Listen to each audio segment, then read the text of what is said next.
শুরুতে জানিয়ে দেব, লেবাননে ইসরায়েলের 400 হামলা পাল্টা হামলা চালাচ্ছে হিজবুল্লাহ।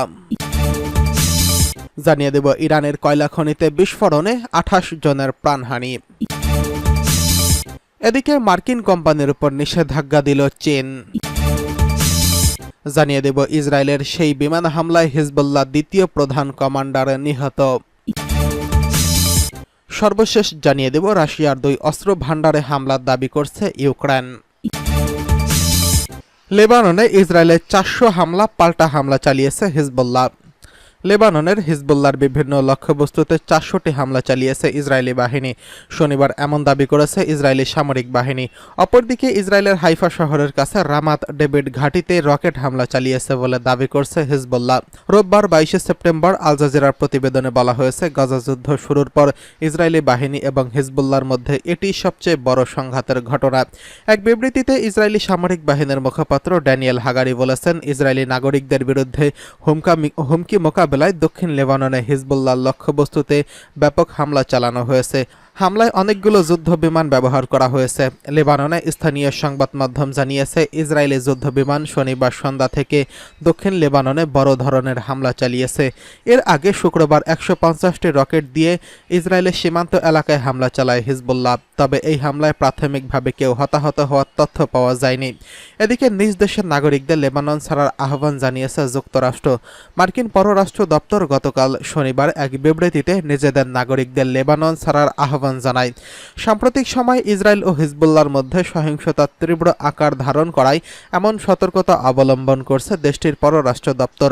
পররাষ্ট্র দপ্তরের বিবৃতিতে বলা হয়েছে, হিজবুল্লাহ ও ইসরায়েলের মধ্যে চলমান সংঘর্ষে অপ্রত্যাশিত পরিস্থিতির কারণে এবং লেবানন জুড়ে সাম্প্রতিক বিস্ফোরণের কারণে মার্কিন দূতাবাস নিজ দেশের নাগরিকদের লেবানন ছেড়ে যাওয়ার অনুরোধ করছে।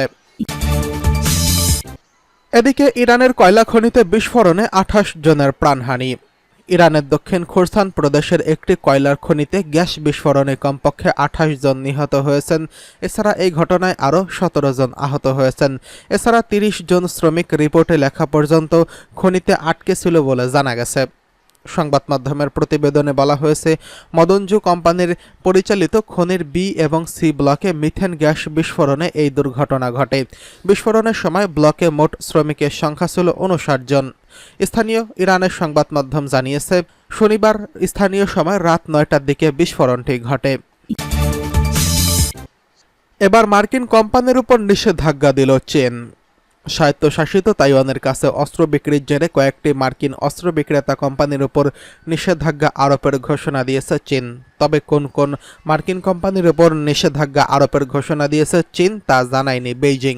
তাইওয়ানকে নিজেদের অংশ বলে দাবি করে আসছে চীন। এই অঞ্চলকে নিজেদের সঙ্গে যুক্ত করতে শক্তি প্রয়োগ করতেও আপত্তি নেই তাদের।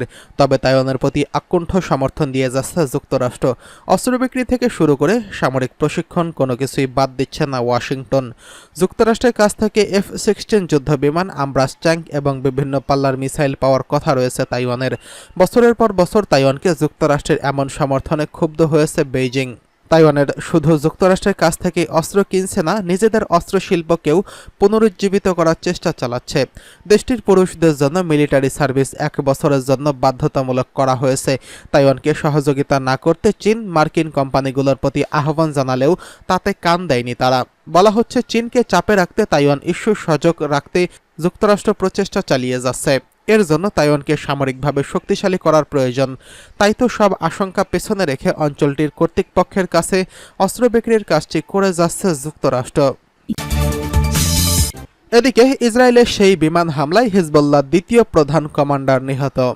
লেবাননের রাজধানী বৈরুতের একটি আবাসিক এলাকায় গত শুক্রবার ইসরায়েলি বিমান হামলায় হিজবুল্লাহর শীর্ষ 2 সামরিক কমান্ডার সহ বেশ কয়েকজন নিহত হয়েছেন।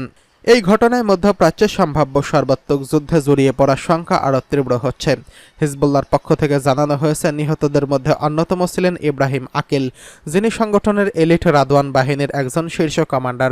এছাড়া একই বাহিনীর আরেকজন গুরুত্বপূর্ণ কর্মকর্তা আহমেদ ওয়াহাবিও এই হামলায় প্রাণ হারিয়েছেন। হামলাটি ঘটে হিজবুল্লাহ শক্ত ঘাঁটি হিসেবে পরিচিত বৈরুতের ঘন বসতিপূর্ণ দাহিয়াহ এলাকায়। জাতিসংঘের শীর্ষ কর্মকর্তা রোজমেরিও ডিকোলা সতর্ক করে বলেছেন, মধ্যপ্রাচ্যে এমন এক সংঘাতের মুখোমুখি যা এখন পর্যন্ত দেখা যাওয়া সবচেয়ে ধ্বংসযজ্ঞকে ছাড়িয়ে যেতে পারে। গত শুক্রবার এই হামলায় হিজবুল্লাহর আরেকটি বড় ধাক্কা, যা বৈরুতে জুলাইয়ের পর প্রথম বিমান হামলা। জুলাই মাসে হিজবুল্লাহর প্রধান হাসান নাসরুল্লাহর ডান হাত হিসেবে পরিচিত ফুয়াদ শুকুর নিহত হয়েছেন। এই হামলা এমন সময় ঘটল যখন কিছুদিন আগে হিজবুল্লাহর ব্যবহৃত পেজার এবং ওয়াকিটকি বিস্ফোরণে বহু মানুষের মৃত্যু এবং আহত হওয়ার ঘটনা ঘটে, যা দেশটি জুড়ে আতঙ্ক ছড়িয়েছে। প্রায় এক বছর ধরে চলমান সংঘাতে ক্লান্ত দেশটির জন্য এটি ছিল আরেকটি বড় আঘাত। যদিও ইসরায়েল সরাসরি কোনো মন্তব্য করেনি, তবে এই হামলার জন্য তাদেরই দায়ী করা হচ্ছে। বৈরুতে হামলার পর ঘটনাস্থলে জরুরি উদ্ধারকর্মীরা আহত হয়ে উদ্ধারে ব্যস্ত হয়ে পড়ে। ধ্বংসস্তূপের নিচে আটকে পড়া ব্যক্তিদের উদ্ধারের তৎপরতা চালানো হচ্ছে। লেবাননের স্বাস্থ্য মন্ত্রণালয় জানিয়েছে, এই হামলায় কমপক্ষে ৩১ জন নিহত হয়েছেন, যাদের মধ্যে ৩ জন শিশু এবং ৭ জন নারী রয়েছেন।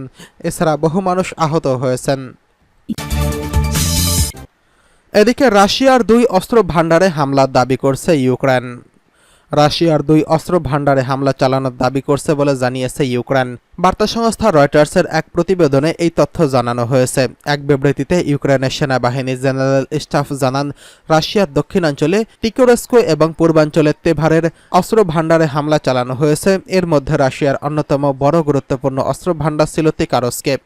এতে বলা হয়, একটি ট্রেনে করে ২,০০০ টন অস্ত্র নিয়ে যাওয়ার প্রস্তুতি চলছে বলে খবর পায় রাশিয়া। এর মধ্যে উত্তর কোরিয়ার সরবরাহকৃত অস্ত্রও ছিল। হামলার সময় ট্রেনটিতে এই অস্ত্র ভান্ডারে ছিল। বার্তা সংস্থা রয়টার্স জানিয়েছে, ইউক্রেনের এই দাবির যথার্থতা যাচাই করতে পারেনি তারা। ইউক্রেনের এক কর্মকর্তা জানান, ড্রোন ব্যবহারের মাধ্যমে রাশিয়ার এই অস্ত্র ভান্ডারে হামলা চালানো হয়েছে। এর আগে বিবিসি জানায়, তারা ইউক্রেনের নিহত ৭০,১১২ রুশ সেনার নাম শনাক্ত করেছে। তবে বাস্তবে এর সংখ্যা আরও বেশি বলে ধারণা করা হচ্ছে, কেননা কিছু পরিবার নিহত স্বজনদের বিস্তারিত তথ্য দেয়নি, ফলে তাদের নাম তালিকাভুক্ত করা হয়নি। এছাড়া রাশিয়ার অধিকৃত দোনেস্ক, লোহানস্কে নিহতদের নাম তালিকায় যুক্ত করা হয়নি। প্রতিবেদনে বলা হয়েছে, নিহত সেনাদের মধ্যে ১৩,৭৮১ স্বেচ্ছাসেবী রয়েছেন, যা মোট নিহতের সংখ্যার প্রায় ২০%। এছাড়া যুদ্ধে সাজা মওকুফের বিনিময়ে অনেক অপরাধী যোগ দিয়েছেন। এর আগে এর সংখ্যা ছিল বেশি, বর্তমানে এর সংখ্যা ১৯% দাঁড়িয়েছে। এছাড়া যুদ্ধে অংশগ্রহণকারী সাধারণ বেসামরিক সেনাদের ১৩% হার রয়েছে। এতে বলা হয়েছে, গত বছরের অক্টোবর থেকে প্রতি সপ্তাহে অন্তত ১০০ স্বেচ্ছাসেবী নিহত হয়েছেন। কোনো সপ্তাহে এর সংখ্যা ৩১০ পর্যন্ত ছাড়িয়ে গেছে।